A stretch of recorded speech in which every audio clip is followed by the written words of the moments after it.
Kelly remake. Remake. Remake.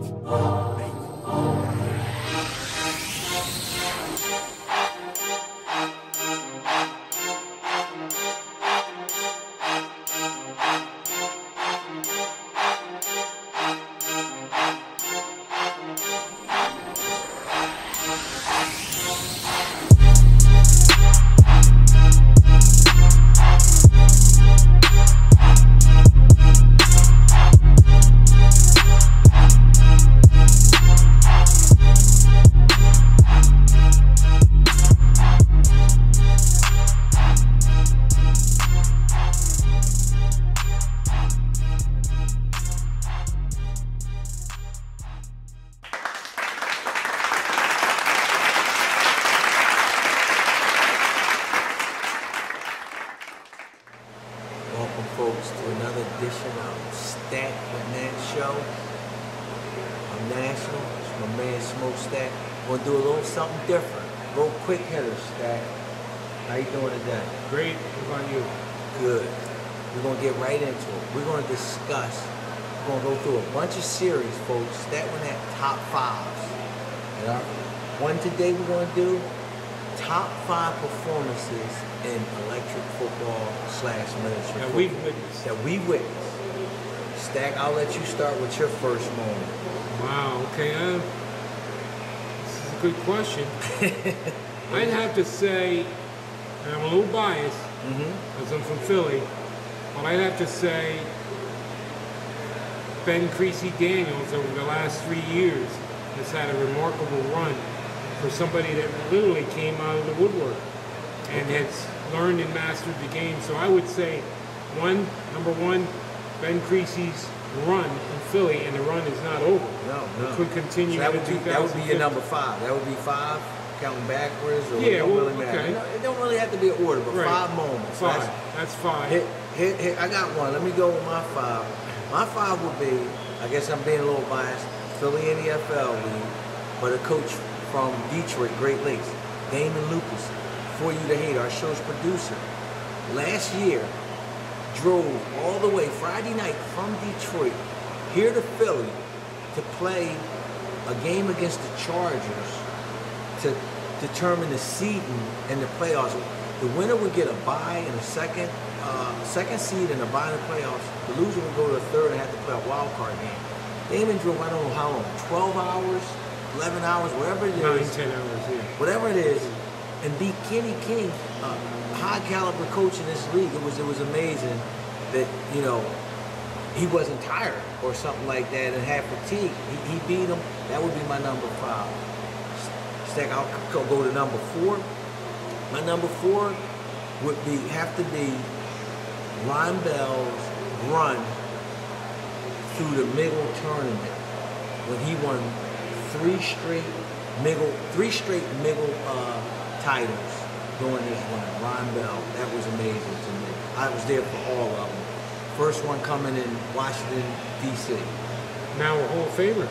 Hall of Famer. Congratulations. Stack, who you got for 4? My number 4, back to Philly again. Some of you don't know this gentleman. He's part of the early NEFL, which is really our league today.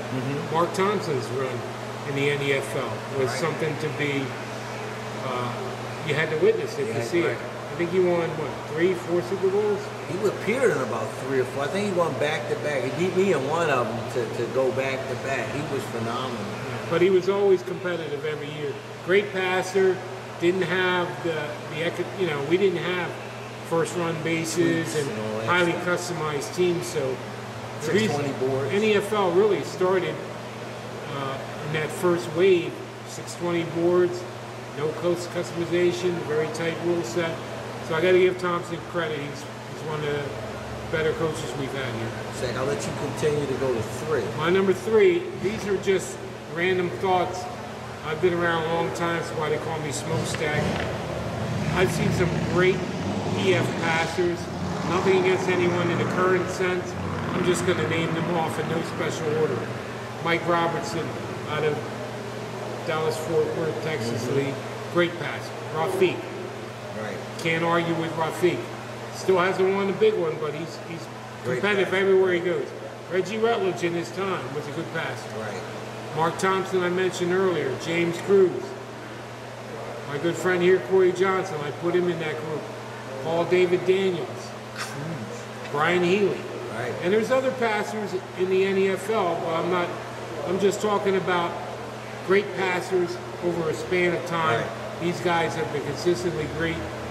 And I'll turn it back to you for your number 3. My number 3 would be Moment. Number 3 moments, is that top 5 moments in EF would have to be the Hawks. Jim Davis run through the TOC, which I think was last year or a couple years ago, where he went and ran the table on all the TOC tournaments, ultimately winning the ring and becoming part of the ring club with myself, Adrian, and most recently, who won the ring? William Chalmers, Young Money. But the run Jim had was outstanding. Every tournament he went to, he won. And that would be my number 3 moment. Stacks, so it would be my turn to go to number 2, keep this thing moving. My number 2 moment would be, let's see, I'm going to go with Creasy. Ryan, I think you said that was number 5 for you.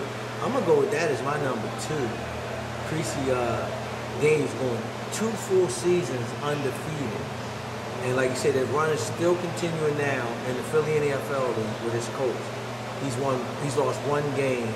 He's already back-to-back 2-time champion. So that run, with our league being, 32 teams deep, and we got coaches from Maryland, New York, New Jersey, even Detroit, and this guy consistently and continues to win.